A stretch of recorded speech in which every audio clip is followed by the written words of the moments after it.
Welcome. As we begin, please turn off all electronic devices. I invite you to enjoy the chapel on the back of the sanctuary and note joys and concerns in the book there. If you have little ones, we have a nursery downstairs, and after the service, I invite you all downstairs to enjoy hospitality and to greet one another. Finally, please note the announcements in your order of service with many ways to engage in this vibrant day.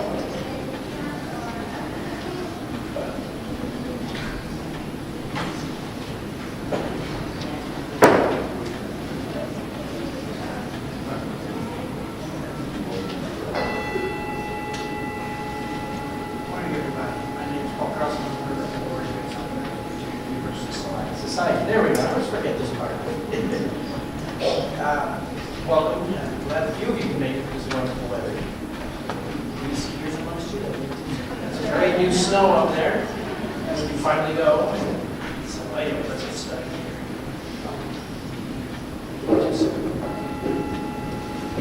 Come, whoever you are. You are welcome here. No matter your age, your size, the color of your eyes, your hair, your skin, you are welcome here. No matter who you are, how you speak, or whatever your abilities, you are welcome here. You are welcome here whether you come with laughter in your hearts or tears. You are welcome here. If you come here with an open mind, a loving heart, and believers, you are welcome here.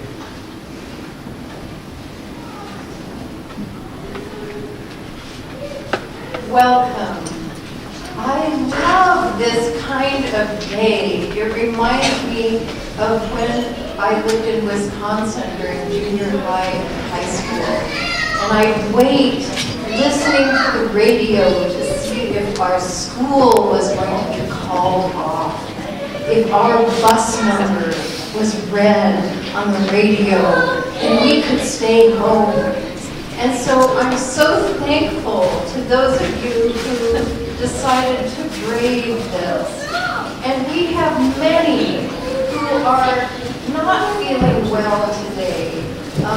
So let us hold them as well. I hope maybe they are watching from afar, as I hear there are many who, when they have to stay home, they watch our streaming. Today we are joining 36 congregations around this state to consider, to feel among us the many children in this state who do not have homes or who are close to situations where they will be without housing. How many times during the week do you wish you had a voice to speak truth to power?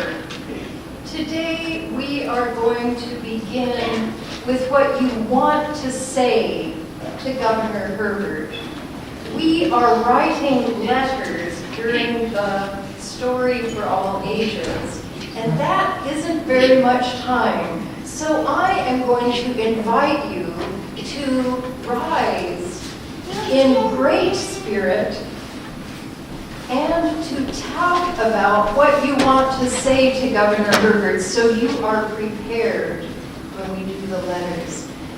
What do you want for this state? What do you imagine, especially thinking of all those who are threatened with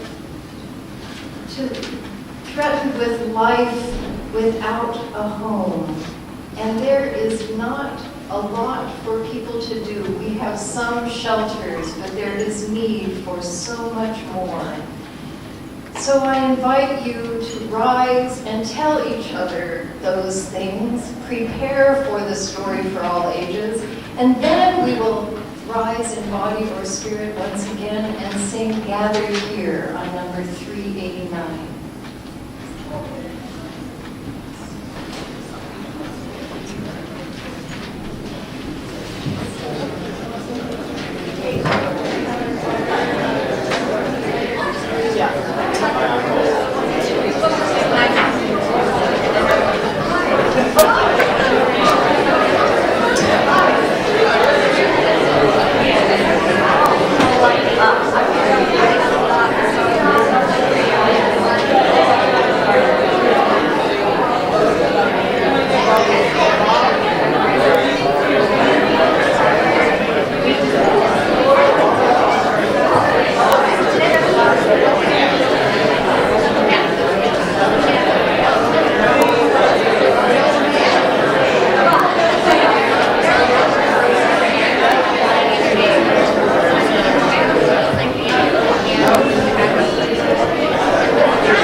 body or spirit, and we will sing number 389. Each sing through 3 times, but after the first time, we're going to do it in the round, okay? One, and I'll start you on the second time around. This is two, I'll start on the second time around. Wait till we're done with the first time. If this is number 3, I'll start on the second time around. Yep.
I've invited Oliver Warren to help me light our chalice.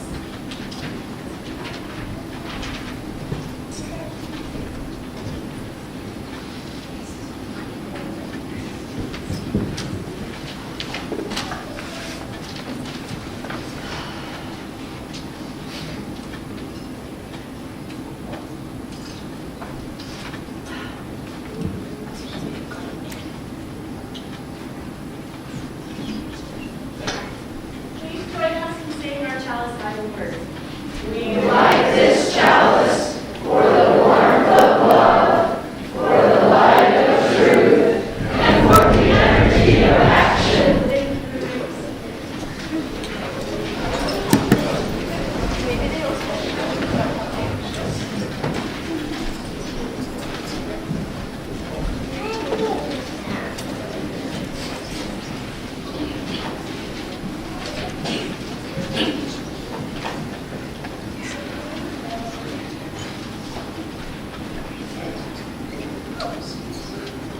Good morning. I'm Neil Olson. I was born and raised in Los Angeles, California. My parents were Texas Southern Baptists, so I was inculcated in that faith's values. I was also a Lockheed brat, so every 2 years we moved to a new post. Kansas, Malta, San Francisco Bay Area, Portugal. When I was in high school, lightning struck in my life because my parents divorced. Neither parent nor the Baptist church helped me understand that breakup. While attending San Fernando Valley State College, I contracted pneumonia and had to skip some classes. So my grades suffered. And subsequently, I received in Christmas 1966 a letter with greetings from Uncle Sam. After 3 sets of military training, I was posted to Vietnam as an infantryman. I experienced combat and also served as an advisor to indigenous Vietnamese troops. I have 12 names on the Vietnam Memorial Wall. I returned to civilian life with undiagnosed PTSD, an eye injury, and serious hearing loss. I subsequently enrolled at the University of Hawaii, pursuing a master's degree in linguistics. The still undiagnosed PTSD manifested itself in alcohol, which destroyed my first marriage and put an end to my Hawaiian academic pursuits. Running out of money and not finding a job, I decided I would have to leave Hawaii.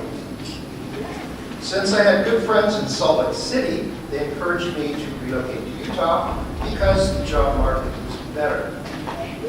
So I did. It turned out my friends were members of First Church. During my first month in Utah, I found a job, and then I met Gloria and her daughter, Alexis Jenny. We were later married. Gloria was a social worker who finally got me some help with my PTSD. She literally saved my life. Looking for some spiritual place between Mormon and Baptist options, we started attending South Valley.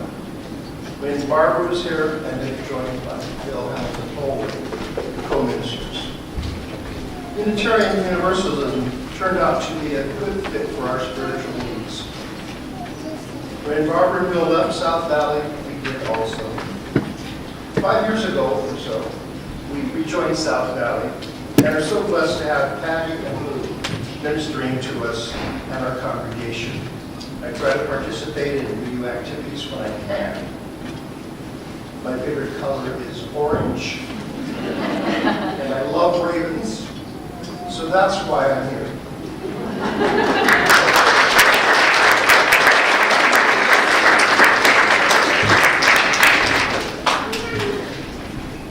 Thank you. And now I would like to invite our young and young at heart to come up and sit in the front. And those adults who know what you want to write on the paper, on the letters, I invite you to go to this table and start writing.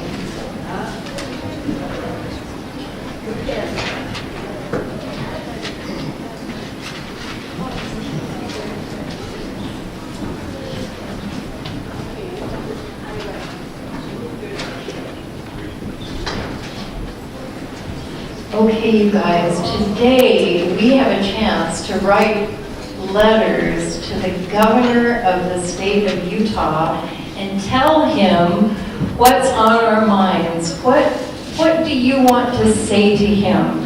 And I'd like to just hear from you about what you want to say. Handle air pollution better. Okay, go write it on one of those papers. That's great, thank you. Anyone else?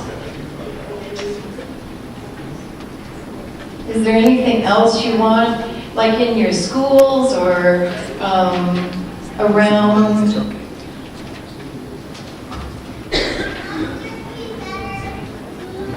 Better school counseling.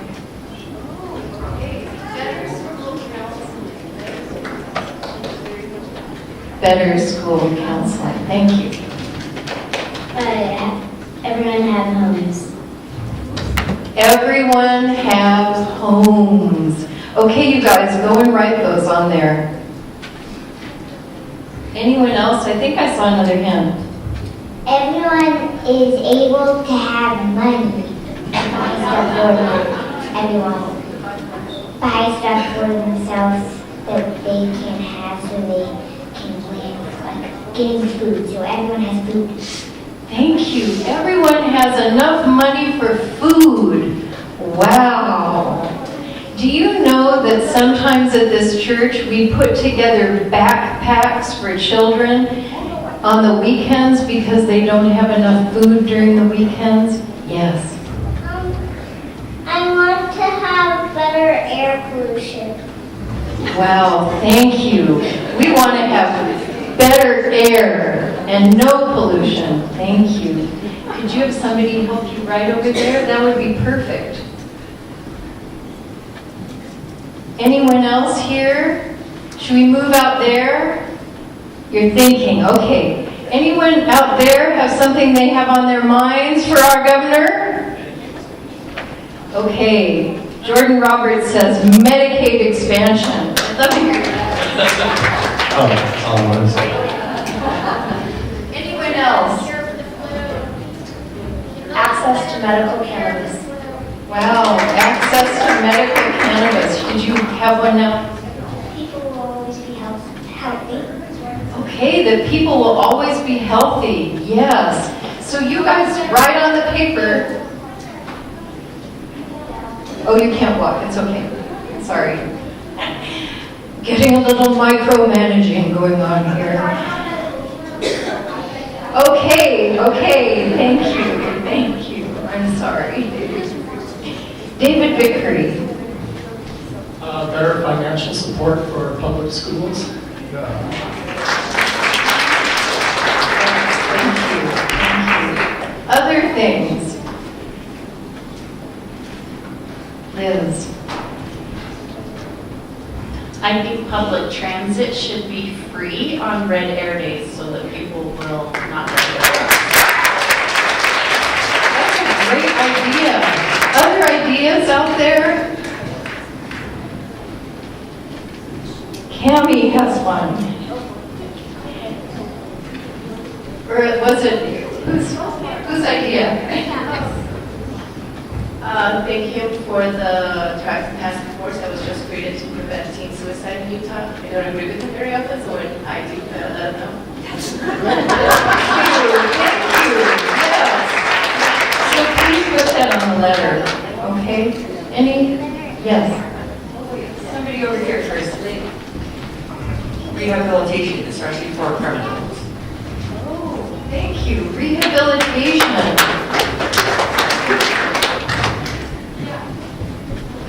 Comprehensive and thorough sex education for our youth in schools. Yes, yes.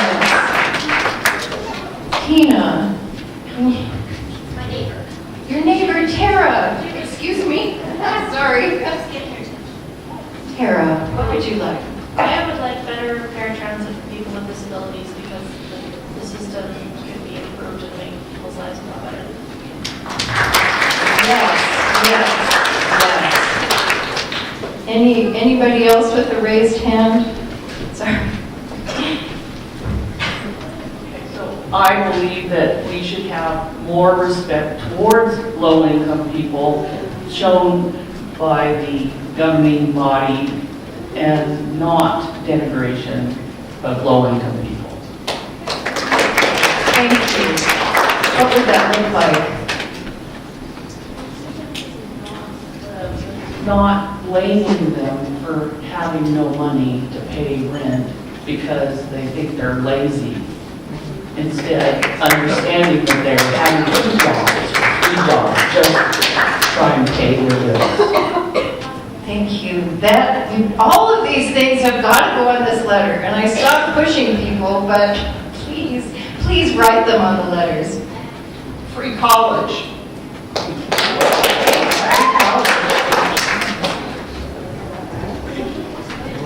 I would like to see a living wage proposed because I know people personally who are working 2 jobs and some have worked 3 who are barely getting by, and that's immoral. I find that very sad. Living wage. Thank you. Do not take tips away from those who are serving us. Do not take tips away from those who are serving us. So there are places that do that. No, there is a move afoot that I understand to increase the minimum wage for all servers in restaurants, but that the owners then would take the tips, to keep the tips. Yeah, no, that's been in the paper. It's not from Utah necessarily, but it is, I think, a national move afoot. Thank you, thank you. Oh, we've got more up here. Yay, Wesley. Free medicine for people who need it. Yes, thank you. Free medicine for people who need it. Keep our public lands public. Keep our public lands public. Any other voices? These papers should be filled by now. But people have not been writing. Okay, you can do it after the service. That's one thing I know about Unitarian Universalists. You are universally disobedient, which is something I love about Unitarian Universalists. Woo! But please follow that one thing. At some point before you go, write those, because I actually am often in a position to meet Governor Herbert, and he is going to read these. Really? Yes, he is going to read these. They are going to be given to him at a Poverty and Faith Summit this week on the Capitol. And he has promised to read everything that comes to him. So your voice will be heard. Patty, are you given the prayer this session? I am giving a prayer this session to open the Senate. So I'll send you the words of that prayer on Facebook. It's, I believe it's February 21st. I'll let you know if any of you would like to come, because they told me, they said, you always come alone for this. This is my 5th time to give the prayer to open the Senate, and I have always gone alone. And they said, nobody comes with you, and I guess I don't tell anybody. Until afterwards. Anyway, so please come. Anything else you would like to tell our governor? Okay, we will now, anything else you guys? Medical marijuana is very beneficial for some people, so they should definitely be considered a lot more than they do. Thank you. Anybody else? Okay, we will, yes, Layla, can you? Yeah, actual forms for legal name and gender marker change, because they do not have any actual forms that you have to make your own. Okay, thank you. Did everyone hear that? Actual forms for legal gender change. Gender marker, yes. For what? Legal gender marker change. Gender marker change. Yeah. Sorry. Thank you. And that needs to go on our letter. Okay, thank you. Yes, Janice. Shipping coal to California. What? Shipping coal to California. Okay. Stop shipping coal to California or anywhere. Okay. Thank you. We have one here. Will not be bullied for what they believe. Wow, thank you. We're going to end with that one. People will not be bullied for what they believe. Thank you, thank you. Okay, let's sing the children downstairs.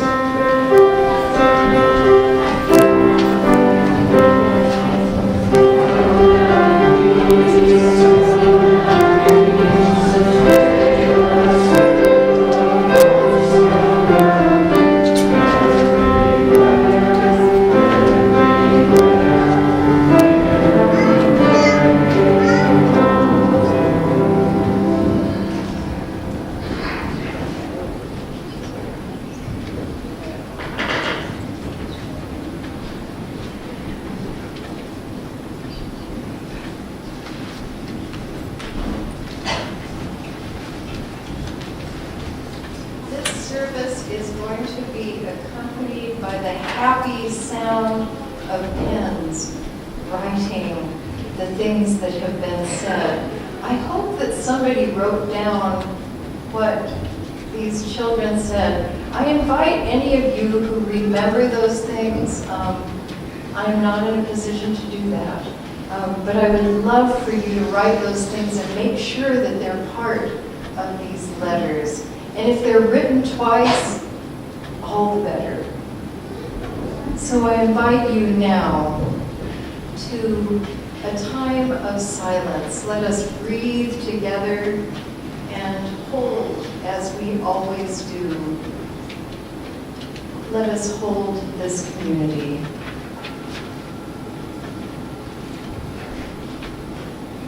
As we breathe, I invite you to consider the earth under your feet all the way down to the fiery core, and the sky above us all the way up, past the happy skiers, into the atmosphere and up into those places of glittering stars. And now as we look back and we consider this community, this state, we see that always there are joys and sorrows among us. We bring joy today to this service from good results for a test that was given to Ted Gurney, and happiness over that. And Travis Potter's good results from his shoulder operation on Friday. And we also hold Linda Peterson, who is ill and cannot be with us, and Nancy Melling, who has just received a difficult announcement about her health. We hold the many who are living on the streets of this city and this state. I invite you, after I ring the bell and we begin a minute of silence, I invite you to bring any names that are on your heart. And if it is your own name, say that too into this space.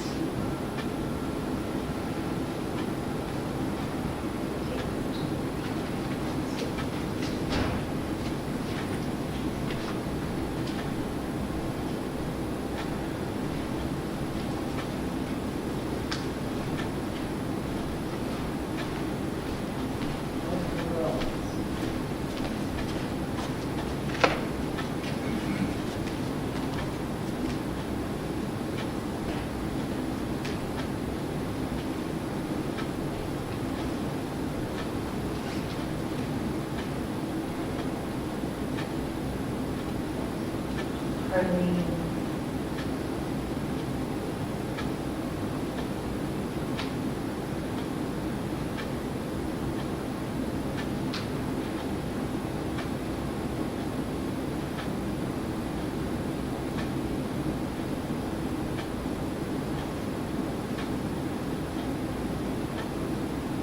I invite you into a litany for homeless people that will also be said at these many churches, these 36 religious communities that are considering the homeless on this day.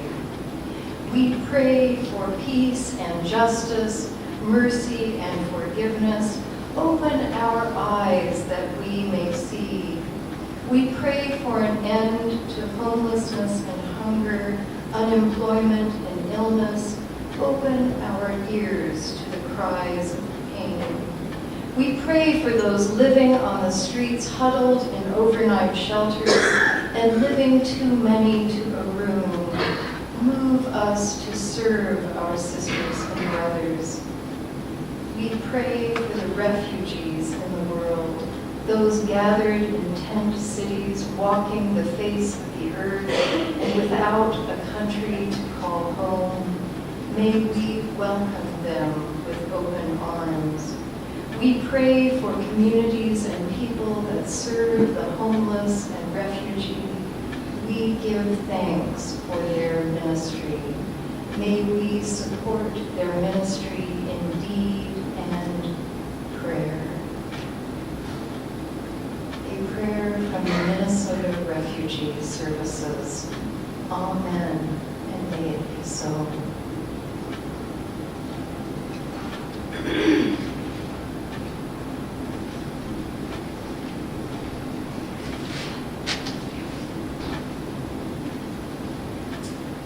In the spirit of serving our wider community, it is our practice to share our worship service offerings with a charitable organization whose works align with our values and principles.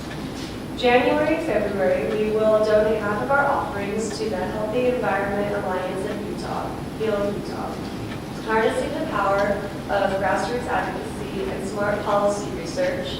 Heal engages in legislative and regulatory sessions to champion clean air and clean energy and protect Utah from nuclear, toxic, and dirty energy threats. Will you join with me in saying the words printed in the order of service for our offering? We are this church. We are its hands, its heart, its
The Heal Utah organization thanks you for your gifts.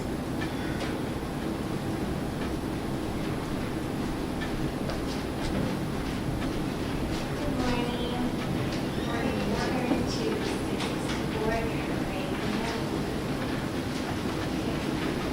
Oh, sorry.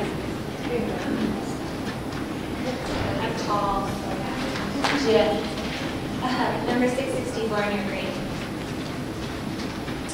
Give us the spirit of the child.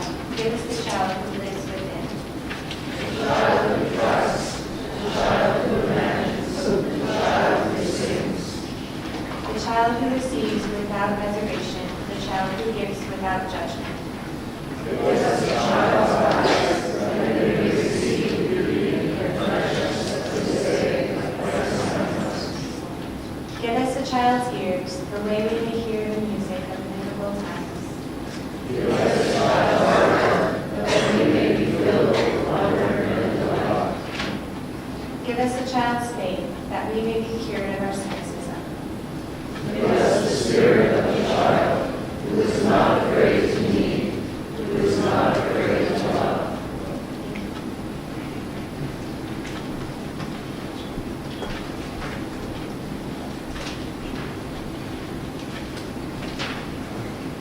Give us the child who lives within, the child who trusts, the child who imagines, the child who sings, the child who receives without reservation, the child who gives without judgment.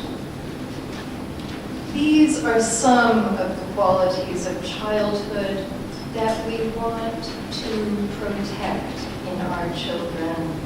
If only we could give children invisible shields that protect them from the onslaught of life, that seems to go straight for that wonder and delight, and stifles those things or wrenches them away. Who would want to make a child feel less than? Who would want to rob a child of these qualities that we need most in the world? We watch our children with fear that they will be robbed of those things because I believe it happened to us. Somehow those of us who reach adulthood carry those experiences of someone or a group of people, adults or sometimes other children, who forcibly or sometimes just little by little took away our sense of possibility. Most of us, and I know it is never all of us, but most of us have been exiled from our own homelands of wonder. And I believe that our work as adults is often the act of recovery of those qualities and learning how to make our own shields that can protect our newly recovered wonder and delight. If you came to our house, which I hope I will have a chance to invite many of you, but if you came to our house and you looked around at the walls, you would find lots of whales. When I was 7 years old in a British school that could have existed in the 1800s, we had little desks with ink wells on them. And at that school, I was physically punished in front of my class when I was 7 years old for my drawing of a whale. At 7, I stopped painting, and a big part of my own recovery of wonder has been rediscovering painting, and painting whales in particular. When the world seems an inhospitable place, painting a whale can bring me right back into my homeland of hope. I wonder for you, is there a sword in your life that could be turned back into an instrument of wonder? For I believe that when we bring our child selves, these qualities we admire so much in children, that when we bring them into our work for justice, we are more effective because we can still imagine a world within which these qualities reign. Martin Luther King Jr. left a great legacy of writing for those of us who didn't know him personally.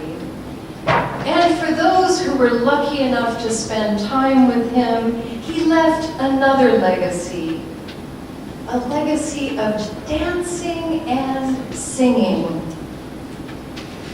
He was a man who kept his sense of wonder in the midst of the realities of cross-burning threats of bombs, lynching, unfairness, and raw hatred. If any of you out there are feeling twinges of the losses of these qualities of childhood, I invite you into that long and joyful process of finding them again. For they are your greatest tools in this hurting world.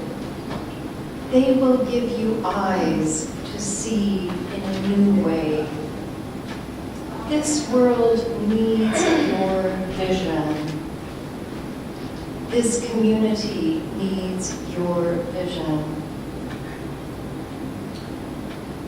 This last Saturday, when I woke up in the morning and I wasn't feeling very good, and I looked out and I saw this thick layer of snow, I thought of her, the woman whose life I have been following on our walks through our neighborhood. We ran into her the day before, surprised to see her, for in November she'd said to us, all excited and happy, that she had found her husband and that they were going to be returning to their home. On Friday, she said to us, he wanted to come back here. On Friday, we heard them before we saw them sitting on a bench up ahead. He was screaming obscenities at her and saying that she had hit him. And then when we walked past her, she began walking with us and telling us that he got that way when he was drunk, and that in reality, he had been abusing her. And she showed us the places. She told us about going back home full of hope and all of the gifts that her family had given them, especially her husband at Christmas. It's going to snow, she said. I want to go home. It is different when it snows. The cold and wind are one thing, but sleeping out in the snow is difficult, very hard. And then she straightened up and she said, I am a survivor.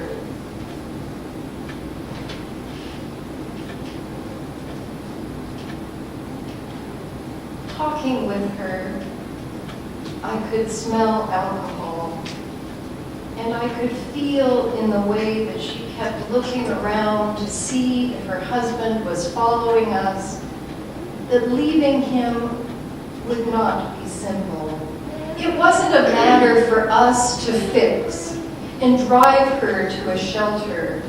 They had a child, she said, a grown man who lived in another state. We wondered about her child. How is their son surviving now as an adult? Was he struggling with addiction? I wonder if she and or her husband's names will be read some year at that candlelight service at Pioneer Park for the homeless who have died during the year.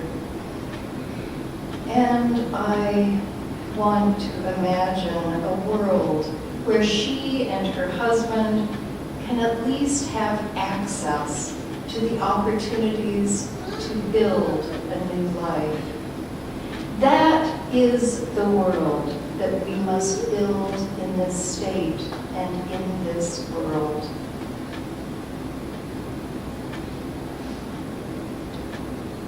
I know Lou would say something funny, but I can't think of anything. I've had a hard time thinking of something humorous to put in this. So bear with me. During my lifetime, I have watched this society experience a new shift. That growing middle class that made my parents, my grandparents so prosperous. And I add that they were all white. That era has been transformed into a widening gap between the rich and the poor. And I have been a witness. I have watched it happen. I have watched a growing number of people live in poverty, sometimes working 2 jobs and still barely able to pay rent. As a faith leader, I often hear the stories of people who are homeless because they couldn't pay their medical bills. And so they are out on the street, ill, unable to get the help that they need.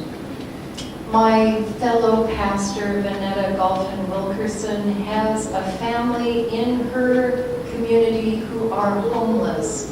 The mother works full time and they cannot afford rent.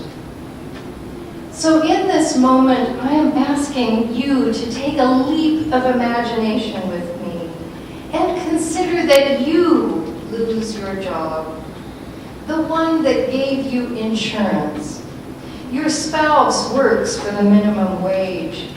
The weekly take-home pay for a 40-hour-a-week minimum wage employee after Social Security and Medicare taxes adds up to $13,926.38 a year, or $1,150 a month. As of December of 2017, and we have seen this happen in Salt Lake City, rent for a 1-bedroom apartment averages $1,094, giving you $66 for food, utilities. This is a 4.8% increase from last year, and 2-bedroom apartments so that you and your children could live in different rooms. Those rents average $1,332, a 7% increase from last year. So if you wonder why people working for a minimum wage who are serving you seem stressed out and unhappy, think about this. What if they have children to provide for? If they live packed into a 1-bedroom apartment, how is there enough money to provide food? What about the children who need child care? What about people who, on top of this, in all of their efforts to provide for themselves and their families, have missed an appointment with immigration authorities, or had their case mismanaged, and I've heard this in story after story, mismanaged by an immigration attorney who is taking yet another chunk of that income. In the Sonoran Desert of southern Arizona, where Lou and I lived, have a home still. The danger was clear. The cactus was so prickly. The coyotes, the mountain lions. And here in this valley, the danger is less visible to our eyes, and it is just as insidious. Would you rather be ripped off by a human trafficker or an attorney in an expensive suit? Or a country that limits the minimum wage to a level that is not a living wage? When I was at the Capitol last year listening to our elected officials speak their opinions, it became obvious to me, which is why these letters are so important to me. It became obvious to me that they lacked imagination. That imagination that is the beginning of compassion. They lacked the ability to imagine anyone but their high school children going to private schools, probably. That only those people, only that area of our economy could possibly be limited to working a minimum wage job. They could not see, as some of you have been expressing during our Story for All Ages, they could not see the complex web of racism that limits the options of a Latina mother who must provide for her 4 children by doing not just 1, but 2 minimum wage jobs. In order to see the plight of the child, which is the point of these services all over the state of Utah, we must be able to imagine the lives of parents, these lives that go on out of our sight. We must be able to imagine the parents immigrating to this country who can't afford immigration lawyers or gave their money to people on one of those billboards but did not receive any real help. I have heard so many stories of people being ripped off by immigration attorneys, and that the way that their case was handled and all the money they spent on it, they are still facing deportation. Because when those parents go out, often to low-paying jobs, some are leaving notes for their children, just in case they don't return home. And sometimes they come to churches such as ours and ask for sanctuary. We must, as Unitarian Universalists, we must fight for a living wage, for affordable housing, for opportunities for people living on the streets to gain access to recovery programs and shelter and food. And we must open our doors to those whose options have run out. This is the political work. And now I want you to hear from Jen Schwartz and the work that she is doing, and her incredible, uplifting experience 1 year ago at the Women's March in Washington.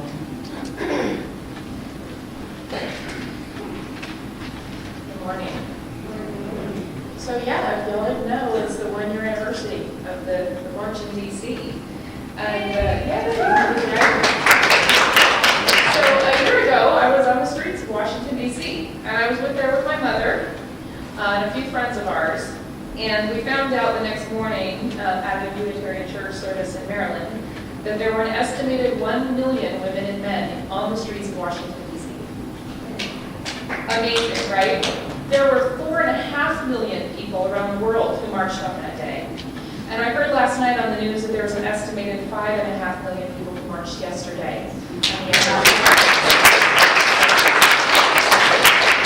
So it was the day after the inauguration, and we were there to make a statement that people, but particularly the women in this country, do not support the man who currently holds the presidency. We were there to march for many things, including equality for all, for respect and decency, for peace, and for love. I have amazing memories of that day. It's one of those things I will never forget. My favorite being the moment so it had been 50 years since my mother had marched in D.C., and we were walking around reading signs, and we found a woman about her age holding a sign that says, "I was here 50 years ago to exercise the Pentagon." You guys remember when I gave my wife here talk and I said I cry every Sunday? That's the last time my mother had been there as well. And seeing those two women join in solidarity, but also the grief of why are we back here doing this again? It was an amazing moment. But my biggest takeaway is that we were there on the streets with 1 million people, and there was not a single arrest that day. There was no violence, there was no vandalism, there were no fights. We were loud and we were firm, but we were not violent in any way. And like many women on that day, I made a decision that I could no longer sit idle and hope that the people in power would take care of things, that they would fix the problems that we were facing. And at the time, I decided that running for office was the best thing that I could do. And while a number of things have happened, and I'm not currently doing that, but I will be at some point, it had me start to look around the community and see where I could be of service. So it said that service begins in the home, and I believe that to be true on very many levels.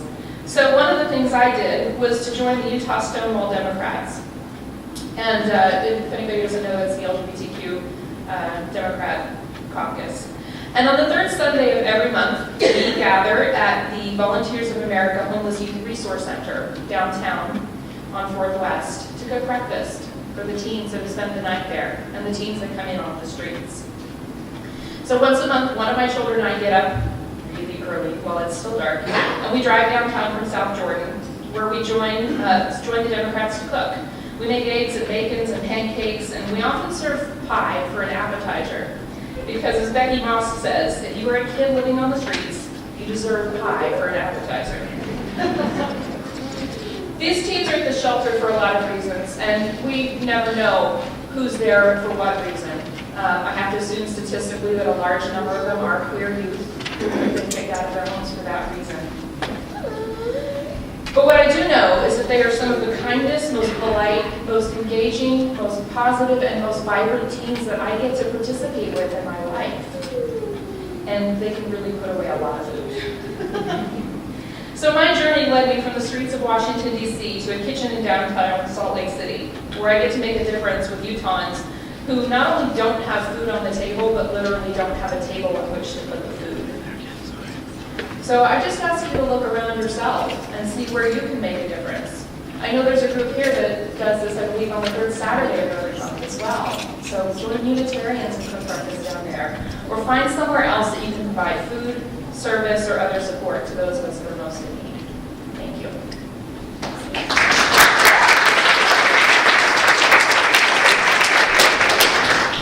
Now we're going to lighten things up, and I'm going to talk with you about sin.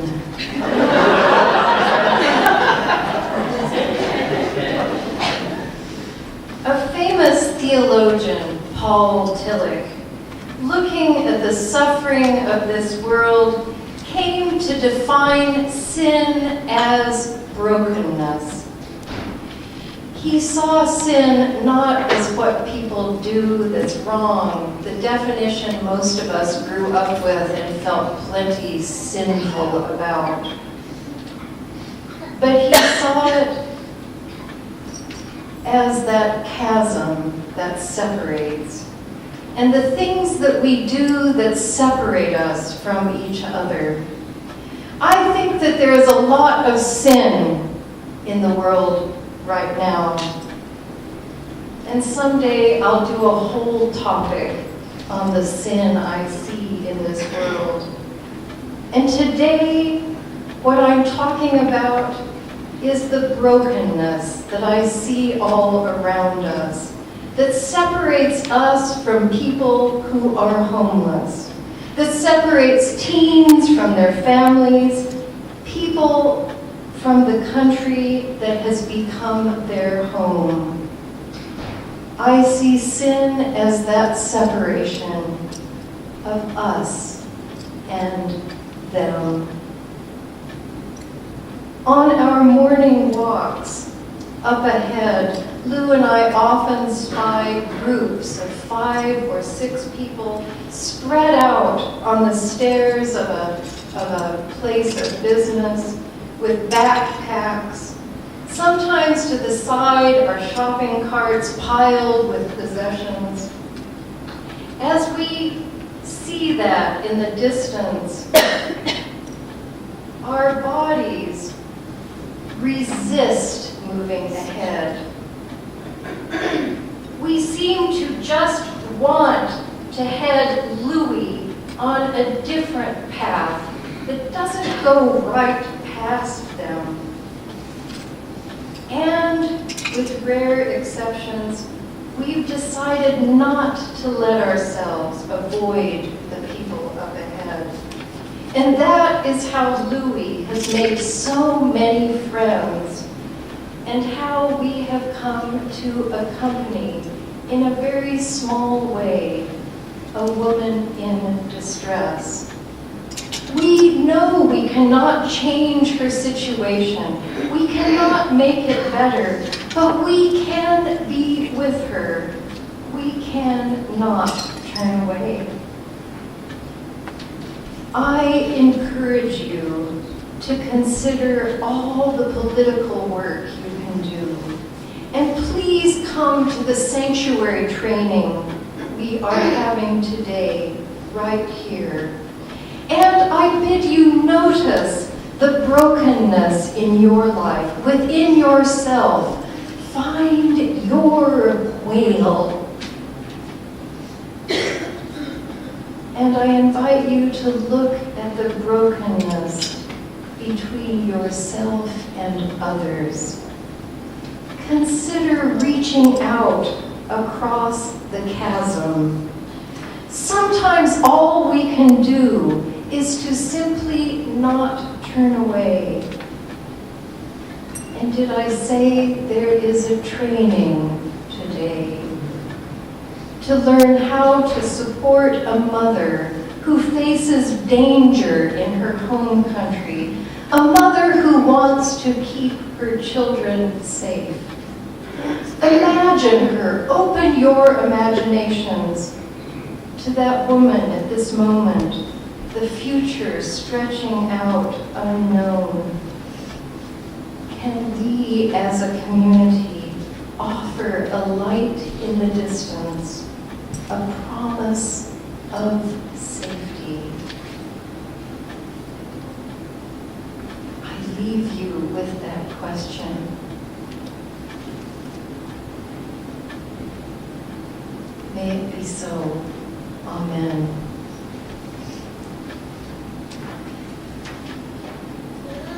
I now invite you to rise in body or spirit, and we will sing number 1053. Another question: how could anyone?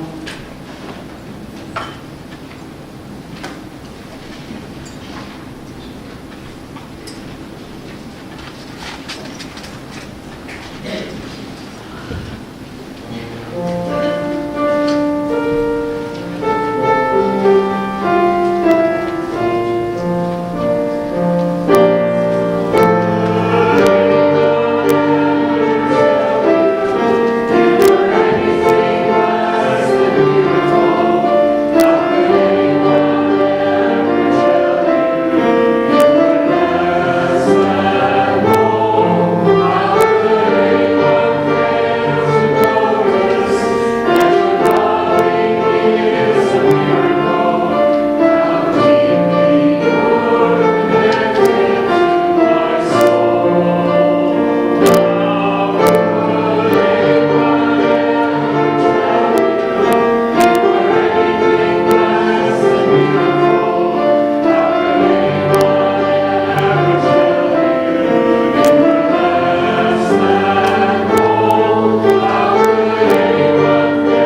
stretching across chasms I have seen in this sanctuary and in the stories you have told me of your lives. Together, let us pray. Give us a child's eyes, that we may receive the beauty and freshness of this day like a sunrise. Give us a child's ears, that we may hear the music of mythical times. Give us a child's heart, that we may be filled with wonder and delight. Give us a child's faith, that we may be cured of our cynicism. Give us the spirit of the child, who is not afraid to need, who is not afraid to love. And may we work hard together towards a world where these gifts are abundant. May we open our eyes to envision such a world and then give the gift of our vision to the world. Amen, and may it be so. And here is a song that Mary Lou is just writing to celebrate a painting I made of a whale who swam into Brooklyn. A whale in Brooklyn.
Part of what has kept us together, we met 40 years ago this month. We were 5 years old. It was a daycare center. I noticed her, she noticed me. The rest is history. But may you all have partners who encourage you to paint whales, or whatever it is that gives you joy. And before I extinguish the chalice and all of you come to join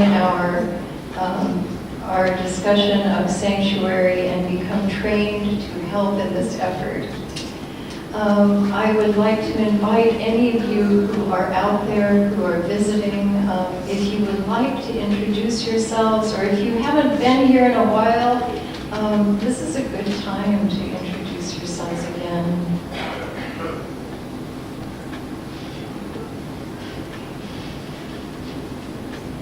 Hi, I'm Leslie. I'm from American Fork. I was here a long time ago, months and months. Thank you.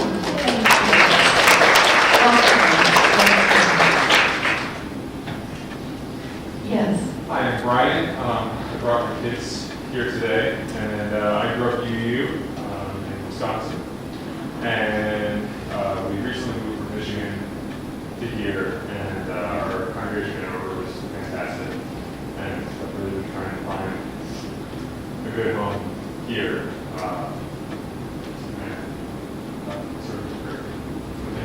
Thank you. I met some of your fellow people from Ann Arbor at Standing Rock. I'll show you photos sometime. You'll know who they are. Yes, Terry. Yes, Terry. Yes. Terry and I built a yurt together. Thank you. Welcome. We don't often have people who have been Unitarian Universalists for a long time. You have much to witness for us. Welcome. Okay, yes, thank you. My name's Mickey. I'm from Riverton. Oh, Mickey, welcome. From Riverton, welcome. We have quite a few people here from Riverton. So I invite you people from Riverton to introduce yourselves to Mickey after this service. So I am still going to go to the back. It was successful last time. I was able to make it all the way back there. Shook a number of hands, which I felt really good about when I got home. So let me do that again, but I invite you to finish these letters. Because there is much that we need to say. And as I said, the governor will read these. So no nasty words. Thanks. We extinguish this chalice, but not the warmth of love, the light of truth,